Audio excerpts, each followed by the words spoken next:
எல்லாருக்கும் வணக்கம். 2026 பொங்கல் பரிசு தொகுப்பு பத்தி ஒரே குழப்பமா இருக்கா? எவ்ளோ பணம் கிடைக்கும்? யாருக்கெல்லாம் கிடைக்கும்? யாருக்கு கிடைக்காது? இப்படி நெறைய கேள்விகள். எல்லாத்துக்கும் பதிலா இந்த முழுமையான அலசல்ல தெளிவா பாத்திரலாம். வாங்க.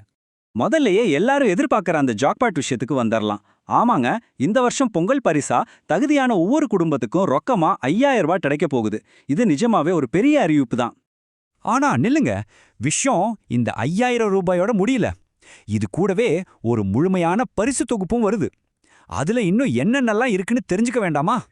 இந்த முழுமையான தொழுப்புல 5000 ரூபாய் பணத்தோட 1 கிலோ பச்சரிசி, 1 கிலோ சர்க்கரை, அப்புறம் பொங்கலுக்கு ரொம்ப முக்கியமான ஒரு முழுநில கரும்பும் அடங்கியிருக்கு.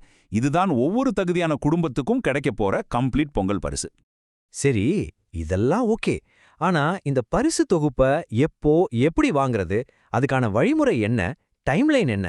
அத பத்தி இப்போ விரிவா பார்க்கலாம். இந்த தேதியெல்லாம் நல்லா நோட் பண்ணிக்கோங்க. நாளைக்கே வீடு தேடி டோக்கன் கொடுக்க ஆரம்பிச்சிருவாங்க.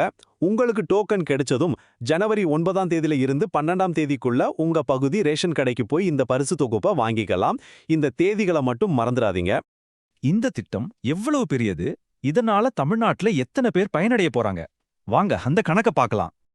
அப்பா, கிட்டத்தட்ட 2.22 கோடி ரேஷன் அட்டை வச்சிருக்கிற குடும்பங்கள் இந்த பொங்கல் பரிசு திட்டத்தால பயனடைய போறாங்க. யோசிச்சு பாருங்க, இது எவ்ளோ பெரிய விஷயம்னு. இங்க ஒரு ரொம்ப முக்கியமான விஷயம் என்னன்னா, எந்த பாகுபாடும் இல்லாம எல்லா வகையான ரேஷன் அட்டை வச்சிருக்கிறவங்களுக்கும் இந்த பரிசு கிடைக்கும்னு சொல்லிருக்காங்க. அதனால உங்க கார்டு என்ன வகையா இருந்தாலும் நீங்க தகுதியானவர் தான். இப்போ ஒரு முக்கியமான கேள்விக்கு வருவோம். யாருக்கெல்லாம் இந்த பரிசு தொகுப்பு கிடைக்காது? இதுல சில கண்டிஷன்ஸ் இருக்கு. அதையும் நாம தெளிவா தெரிஞ்சுக்கணும்.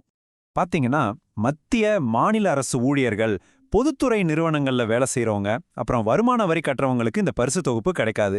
அது மட்டும் இல்லாம கடந்த 7-8 மாசமா ரேஷன் கடையில எந்த பொருளுமே வாங்காம இருந்தா அவங்களுக்கும் இது பொருந்தாதுன்னு சொல்லப்படுது.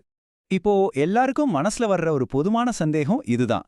ஒருவேளை டோக்கன் கொடுக்கும்போது அது எங்களுக்கு கிடைக்காம போயிட்டா என்ன பண்றது? அதுக்கு நீங்க கொஞ்சம் கூட கவலைப்பட வேண்டாம்.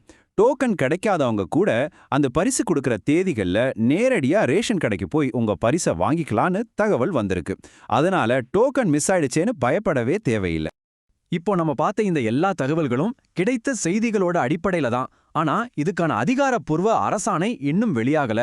அது எந்த நேரத்துல வேணாலும் வெளியாகலான்னு எதிர்பார்க்கப்படுது. அந்த அறிவிப்பு வந்ததும் எல்லா விவரங்களும் 100% உறுதியாயிடும். அது பத்தி எந்த அப்டேட் வந்தாலும் நாங்க உங்கள்கிட்ட உடனே கொண்டு வந்து சேர்க்கிறோம்.